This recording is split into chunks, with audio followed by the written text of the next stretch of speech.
ဒီအပတ်အတွင်း ANA မှသတင်းတချို့ကိုကျွန်တော်ခေမောင်ကတင်ပြပါမည်တက္ကသိုလ်ကျောင်းသားကျောင်းသူများအစ္စလာမ်အနှစ်သာရသိမှသာဘာသာမတူသူညီနောင်များနှင့်တဟဇာတဖြစ်နိုင်မယ်လို့မွတ်စလင်လူကြီးတွေသုံးသပ်မွတ်စလင်ကျောင်းသားကျောင်းသူများအနေနဲ့ဘာသာရပ်ဆိုင်ရာပညာရပ်များကိုတတ်မြောက်အောင်ကြိုးစားရမယ့်အပြင်အစ္စလာမ်အနှစ်သာရအသိပညာတွေကိုလည်းသိရှိနားလည်ထားမှဘာသာမတူသူညီနောင်တွေနဲ့တဟဇာတဖြစ်အောင်နေထိုင်နိုင်လိမ့်မယ်လို့အစ္စလာမ်တကွန်ရဲ့ဥဆောင်တာဝန်ခံဦးတင်မောင်တန်းကပြောကြားလိုက်ပါတယ်ကျွန်တော်တို့မွတ်စလင်တွေဆိုရင်အစ္စလာမ်ရဲ့အနှစ်သာရတွေကိုလည်းသိထားဖို့လိုတယ်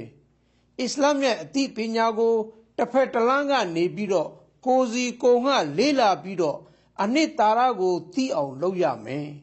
ဒါမှကျွန်တော်တို့ကတခြားဘာသာရပ်ဆိုင်ရာပညာတွေကိုလည်းပူးတွဲပြီးတော့ဒီအနှစ်အသားကိုသိတဲ့အပေါ်မှာဘယ်သူဘယ်နေရာကိုရောက်ရောက်ကိုယ်ပတ်ဝန်းကျင်တွေမှာတခြားဘာသာခြားညီနောင်တွေနဲ့တဟဇာတဖြစ်ဖို့စွမ်းဆောင်နိုင်မယ်သူတို့ကိုလည်းအစ္စလာမ်ရဲ့အနှစ်သာရကိုတင်ပြနိုင်ပြီးတော့ဘာသာခြားတွေနဲ့ပို့ပြီးကောင်းကောင်းမွန်မွန်နေထိုင်နိုင်ပြီးတော့အစ္စလာမ်ရဲ့ကောင်းသတင်းတွေအနှစ်သာရတွေ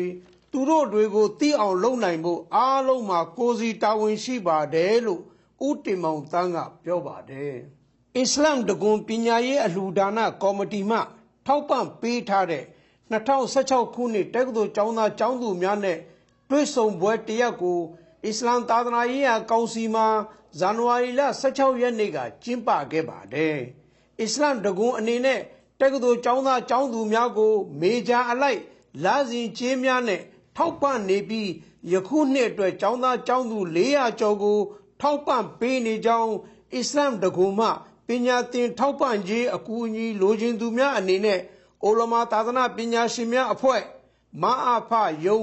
မမလာယုံအစ္စလာမ်ဓမ္မဗိမာန်တို့တွင်ဆက်သွယ်ပြီးလျှောက်ထားနိုင်ကြောင်းဦးဆောင်တာဝန်ခံဦးတင်မောင်တန်းကမြန်မာမွတ်စလင်မီဒီယာကိုပြောပါတယ်ပညာဉာဏ်မရှိဘဲနဲ့လူတစ်ယောက်ကအောင်မြင်တဲ့ဘဝကိုတိဆောက်ဖို့အတွက်ကိုအသိဉာဏ်ပညာဆိုတာလိုပါတယ်ဘာသာရပ်ဆိုင်ရာပညာတွေအပြင်အထွေထွေဘ ഹു တုတလည်းရှိဖို့လိုပါတယ်ဥပမာစီးပွားရေးလုပ်ရင်းနဲ့မှရလာတဲ့ပညာတွေလည်းရှိပါတယ်လို့အစ္စလာမ်တကွန်ရဲ့ဦးဆောင်တာဝန်ခံအဖြစ်ဆောင်ရွက်ပေးနေတဲ့အစ္စလာမ်သာသနာရေးရာကောင်စီအတွင်းရေးမှူးချုပ်ဦးတင်မောင်တန်းကပြောပါတယ်အစ္စလာမ်သာသနာရေးရာကောင်စီဌာနချုပ်မှာပြုလုပ်တဲ့အစ္စလာမ်တကွန်အဖွဲ့ရဲ့ပညာသင်ထောက်ပံ့ခြင်းချီးမြှင့်ခံရတဲ့ကျောင်းသားကျောင်းသူများနဲ့တွေ့ဆုံပွဲမှာတက္ကသိုလ်မောင်မယ်များအနေနဲ့ဂုဏ်သိက္ခာရှိစွာနဲ့ဘာသာမတူသူညီနောင်များနဲ့လိုက်လျောတူညီနေထိုင်တတ်စေဖို့အမုန်းစကားများပြောဆိုရေးသားခြင်းကိုရှောင်ဖို့နဲ့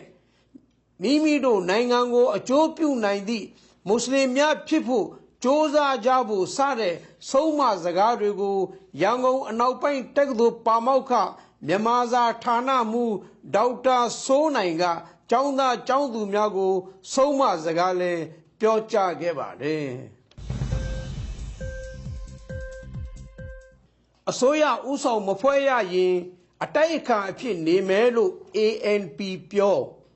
ပြီးခဲ့တဲ့ရွေးကောက်ပွဲတုန်းကရခိုင်ပြည်နယ်ထဲမဲအများဆုံးရထားတဲ့ရခိုင်အမျိုးသားပါတီ ANP ကသာရခိုင်ပြည်နယ်ဝင်ကြီးချုပ်နေရာကိုရသင့်ပြီးပြည်နယ်အစိုးရကိုဥဆောင်ဖွဲ့သင့်တယ်ဆိုပြီး ANP ပါတီကပြောလာပါတယ်ပြည်နယ်အစိုးရကိုဥဆောင်မဖွဲ့ရဘူးဆိုရင်တော့ပေါ်ပေါက်လာမဲ့ဘယ်လိုအစိုးရအဖွဲ့အစည်းတဲမှာမှပါဝင်မှာမဟုတ်ပဲအတိုက်အခံအဖြစ်ရပ်တည်သွားမယ်လို့လဲဆိုပါတယ်ရွေးကောက်ပွဲအနိုင်ရအမျိုးသားဒီမိုကရေစီအဖွဲ့ချုပ် NLD ပါတီက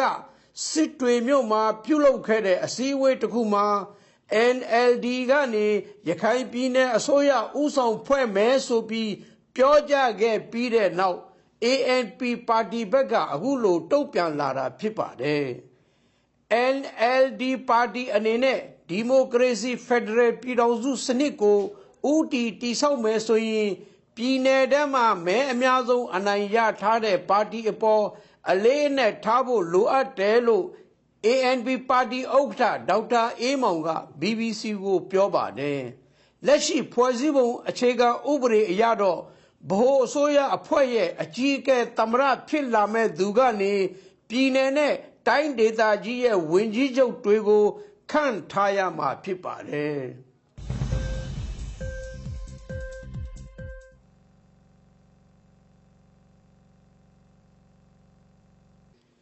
နိုင်ငံရေးအကျဉ်းသားများအကန့်အသတ်ဖြင့်လွှတ်ပေးမှု HRW ဝေဖန်အမေရိကန်ဒုနိုင်ငံသားရေးဝန်ကြီးရဲ့ဇန်နဝါရီ18ရက်နေ့သတင်းစာရှင်းလင်းပွဲကနေနိုင်ငံရေးအကျဉ်းသားတွေလွှတ်ပေးဖို့တောင်းဆိုပြီးတဲ့နောက်သမ္မတဦးသိန်းစိန်အစိုးရကဇန်နဝါရီလ22ရက်နေ့တွင်အကျဉ်းသား102ဦးလွှတ်ပေးခဲ့ရာတွင်နိုင်ငံရေးအကျဉ်းသား52ဦးသာပါဝင်ခဲ့ပြီးနိုင်ငံရေးအကျဉ်းသား100နီးပါးအကျဉ်းထောင်များတွင်ရှိနေဆဲဖြစ်ကြောင်း HRW အဖွဲ့၏ထုတ်ပြန်ချက်တွင်ဖော်ပြထားသည်သမ္မတဦးသိန်းစိန်အနေနဲ့တိတ်မကြခင်ယာဒုကဆင်းပေးရတော့မှာပါ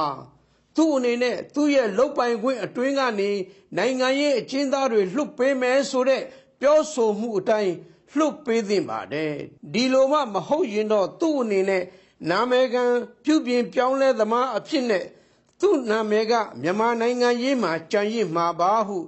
HRW အဖွဲ့၏အာရှရေးရာဒါရိုက်တာဘရတ်အာဒမ်စ်ကပြောသည်နိုဝင်ဘာ10ရက်နေ့2015ရွေးကောက်ပွဲတွင်အနိုင်ရရှိထားသောအမျိုးသားဒီမိုကရေစီအဖွဲ့ချုပ်အနေဖြင့်နိုင်ငံရေးအကျဉ်းသားအလုံးလွှတ်ပေးရန်နှင့်နိုင်ငံတကာလူအခွင့်အရေးစံချိန်စံညွှန်းနှင့်မကိုက်ညီသောဥပဒေများကိုလည်းပြင်ဆင်ဖျက်သိမ်းပေးရန်လည်းတိုက်တွန်းတောင်းဆိုထားသည်ရခိုင်နယ်စပ်များတွင်လုံခြုံရေးတိုးချဲ့ချထားအဝင်အထွက်များကိုတင်းကျပ်စွာစစ်ဆေးနေရခိုင်ပြည်နယ်နယ်စပ်မြို့နယ်များဖြစ်ကြတဲ့အမ်းတောင်ကုတ်မောင်းလောကြောက်တော်စတဲ့ဒေသတွေမှာလုံခြုံရေးတွေကိုတိုးချဲ့ထားလိုက်ပြီးအဝင်အထွက်များကိုတင်းကျပ်စွာစစ်ဆေးနေကြောင်းသိရပါတယ်ကြောက်တော်ကနေအထက်ပိုင်းကိုတက်တဲ့ဆက်လေတွေမော်တော်တွေကိုစစ်ဆေးနေပါတယ်အမှန်တကယ်စစ်ဆေးနေတာကမီးဝအထက်မှာရှိတဲ့ရေဓာတ်မှာပါယောက်ျားတွေကိုဆိုရင်တယောက်မကြမ်းရေရင်ပေါ်ကိုတက်ခိုင်းပြီးတော့မေးမြန်းစစ်ဆေးပါတယ်မှောက်ပုံတွင်နေစစ်ပါတယ်သူတို့မတင်ကားတဲ့သူကိုပြန်မလွတ်ဘူးခေါ်ထားလိုက်တယ်ခရီးဆောင်အိတ်တွေကုန်ပစ္စည်းတွေကိုလည်းတခုချင်းရှာဖွေစစ်ဆေးပါတယ်အခုလိုမျိုးစစ်ဆေးခြင်းတွေနဲ့ပတ်သက်ပြီးအမ်းမြို့နယ်လူဝင်မှုကြီးကြပ်ရေးမှအမည်မဖော်လိုတဲ့အဆင့်မြင့်အရာရှိတူကအထက်ကကျွန်တော်တို့ကိုအယံဖိအားပေးထားပါတယ်စစ်ဆေးရေးတွေလုံးဝသတိရှိနေဖို့ပေါ့ရှာတာကတော့ဟုတ်ကဲ့မူရည်စေဝါလက်နဲ့ပြီးတော့တရားခံပြေးနဲ့မသင်္ကာစရာနဲ့တရားမဝင်တွေကိုကျွန်တော်တို့ရှာဖွေတာပါလို့ပြောပါတယ်ရခိုင်နယ်စပ်မြို့နယ်များရဲ့ဝင်ထွက်ပေါက်တွေမှာခုလိုလုံခြုံရေးတိုးမြင့်ချထားခြင်းနဲ့တင်းကျပ်စွာစစ်ဆေးမှုတွေကိုပြီးခဲ့တဲ့ဇန်နဝါရီ9ရက်နေ့ကတည်းကပြုလုပ်နေခြင်းဖြစ်ကြောင်းသိရပါတယ်။ဦးဝီရသူအားဗုဒ္ဓဘာသာညီလာခံသို့မဖိတ်စကိုင်းတိုင်းဒေသကြီးစကိုင်းတောင်ရိုးရှိတီရကူကမ္ဘာဗုဒ္ဓတက္ကသိုလ်တွင်ကျင်းပသည့်ကမ္ဘာငြိမ်းချမ်းရေးဗုဒ္ဓဘာသာညီလာခံသို့ဆရာတော်ဦးဝီရသူအားဖိတ်ကြားထားခြင်းမရှိသည့်အတွက်တက်ရောက်ခြင်းမရှိကြောင်းသိရသည်ဘာသာပေါင်းစုံကမ္ဘာဗုဒ္ဓဘာသာငြိမ်းချမ်းရေးညီလာခံ The World Peace Buddhist Conference ကိုတီရကူကမ္ဘာဗုဒ္ဓတက္ကသိုလ်တွင်ဇန်နဝါရီလ22ရက်နေ့ကနေ24ရက်နေ့အထိကျင်းပသည်ဖြစ်ပြီးကမ္ဘာနိုင်ငံပေါင်း55နိုင်ငံမှပညာရှင်ပေါင်း80ကျော်တက်ရောက်ခဲ့ကြောင်းသိရပါသည်